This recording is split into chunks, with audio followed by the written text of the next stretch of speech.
10 महाविद्याएं जगत जननी माँ दुर्गा के ही 10 रूप है, जिसे सिद्धि देने वाली मानी जाती है।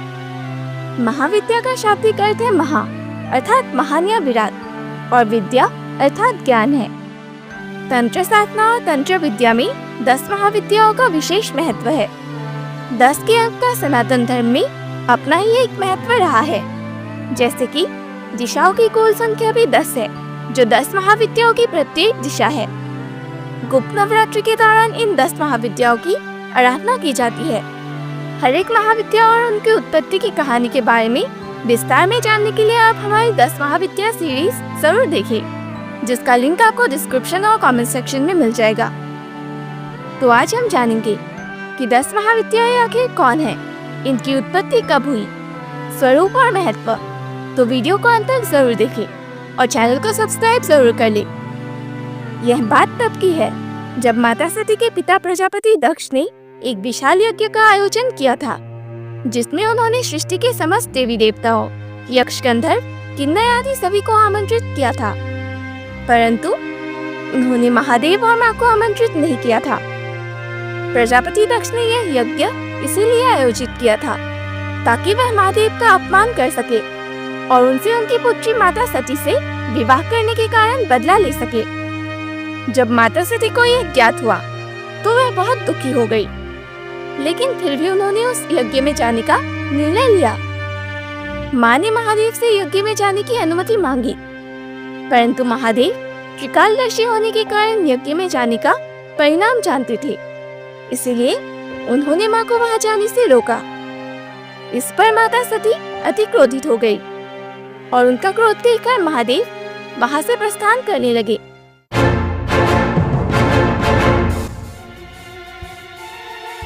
तब माता सती ने 10 रूप धारण किए, जिन्होंने महादेव को 10 दिशाओं से घेर लिया। यही देवियां 10 महाविद्याओं के नाम से प्रसिद्ध हुई। फलस्वरूप महादेव को ना चाहते हुए भी माता सती को यज्ञ में जाने की अनुमति देनी पड़ी। यज्ञ में जाने के पश्चात प्रजापति दक्ष ने महादेव का अपमान किया, जिसके फलस्वरूप माता सती ने आत्मदाह कर लिया और खुद को अग्नि में समर्पित कर दिया। इस कारण महादेव अति क्रोधित हो गए और उन्होंने अपने अंदर से अति भयंकर वीरभद्र को उत्पन्न किया, जिन्होंने प्रजापति दक्ष का शीश धड़ से अलग कर दिया। अब आइए जानते हैं उन 10 महाविद्याओं के बारे में विस्तार से। माँ काली 10 महाविद्याओं में सबसे पहली महाविद्या और शक्ति की सबसे ज्यादा उग्र स्वरूप है। माँ काली काल से परे है। माँ काली शस्त्र के रूप में खतवांग अथवा त्रिशूल धारण करती है। देवी महात्म्य के अनुसार माँ काली की उत्पत्ति तब हुई थी जब रक्तबीज का वध करने के लिए माँ दुर्गा ने माँ काली का रूप धारण किया था। रक्तबीज एक ऐसा असुर था जिसके रक्त की हर एक बूंद से एक नवीन असुर की उत्पत्ति हो जाती थी, जिस कारण उसे परास्त करना नामुमकिन हो गया था।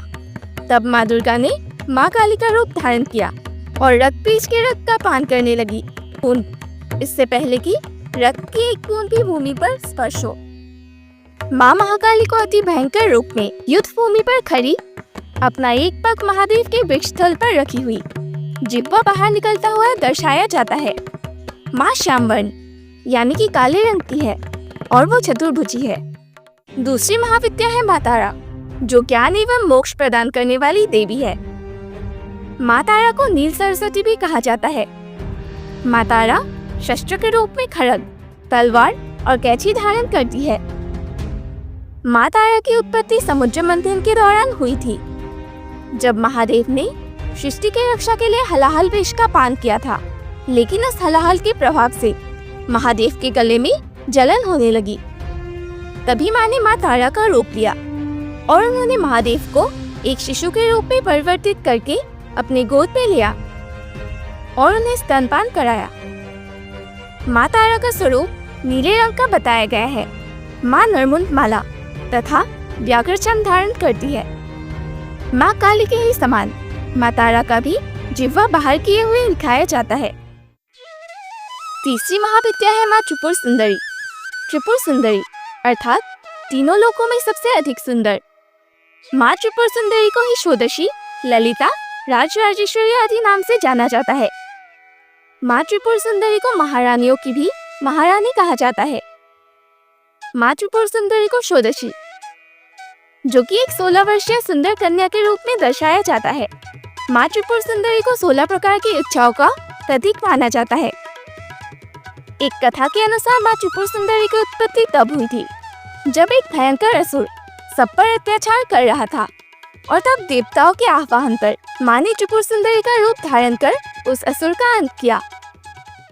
माँ भुवनेश्वरी, चतुर्थ महाविद्या है माँ भुवनेश्वरी, जिन्हें जगत जननी अर्थात संपूर्ण सृष्टि की अधिष्ठात्री माना जाता है। माँ भुवनेश्वरी को जगत की माता और महारानी कहा जाता है, जो संपूर्ण सृष्टि का शासन और पालन करती है। कथा के अनुसार एक बार भगवान ब्रह्मा, विष्णु और महेश इस बात पर तर्क कर रहे थे कि उन तीनों में सबसे ज्यादा श्रेष्ठ कौन है और कौन सबसे पहले आए। तब माँ आदिशक्ति प्रकट हुई और उन्होंने बताया कि उन्होंने ही त्रिदेवों और संपूर्ण सृष्टि की रचना की है और तीनों को शक्ति प्रदान की। उसी रूप को माँ भुवनेश्वरी के नाम से जाना जाता है। माँ भुवनेश्वरी का स्वरूप माँ त्रिपुर सुंदरी के ही समान सुंदर बताया गया है। माँ भुवनेश्वरी का वर्ण उगते सूरज के समान सुंदर है। 5वीं महाविद्या है माँ त्रिपुर भैरवी। माँ का यह रूप अत्यंत भयंकर तथा माँ काली के ही समान उग्र बताया गया है। माँ भैरवी भगवान भैरव की अर्धांगिनी है, जो कि महादेव के ही रौद्र रूप है। एक कथा के अनुसार युद्ध के बाद जब माँ पार्वती का रंग काला पड़ गया था, जिस कारण वो पुनः अपना गौर रूप प्राप्त करने हेतु तपस्या करने के लिए कैलाश से दूर चली जाती है। इस पर महादेव दुखी होकर नारद जी को माँ पार्वती के पास उनका विवाह प्रस्ताव देकर भेजते हैं। इस पर माँ पार्वती अति क्रोधित हो जाती है और माँ काली का रूप धारण कर उस रूप में से त्रिपुर भैरवी रूप प्रकट करती है, जिसे माँ काली का ही छाया स्वरूप माना जाता है। माँ त्रिपुर भैरवी को शमशान में बिना सिर वाले शव के ऊपर विराजमान दर्शाया गया है। 6वीं महाविद्या है माँ छिन्नमस्ता, जिन्हें प्रसन्नचंडी भी कहा जाता है। माँ छिन्नमस्ता का स्वरूप अति भयंकर है। वह अपने एक हाथ में स्वयं का कटा हुआ शीश तथा दूसरे हाथ में खड्ग धारण करती है। उनके गले से रक्त की 3 धाराएं प्रवाहित होता हुआ दिखता है और उनकी 2 सेविकाएं उन रक्त धाराओं का पान करती है। कथा के अनुसार एक बार माँ पार्वती अपनी दोनों सखियों जया और विजया के साथ नदी में स्नान करने गई और उसी दौरान उन दोनों को भूख लगी।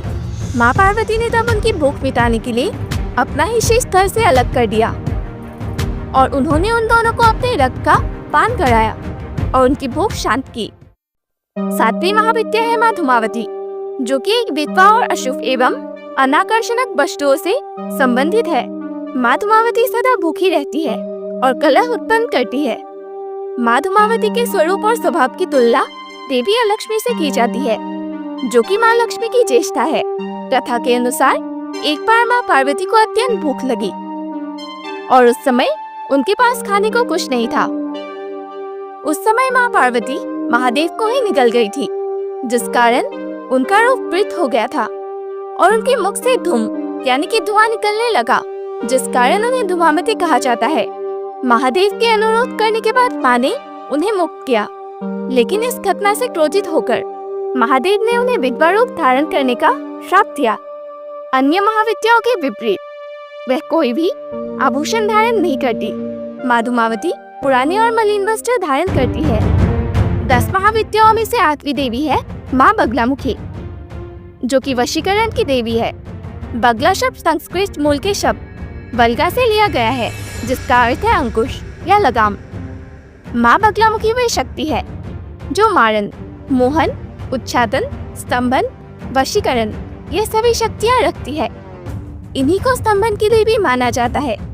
माँ बगलामुखी की उत्पत्ति तब हुई थी जब युगों पहले पृथ्वी पर एक विशाल प्रलयकारी चक्रवात यानी कि तूफान आया था, जो कि एक असुर ने उत्पन्न किया था, जिसके कारण संपूर्ण सृष्टि पर संकट छा गया था।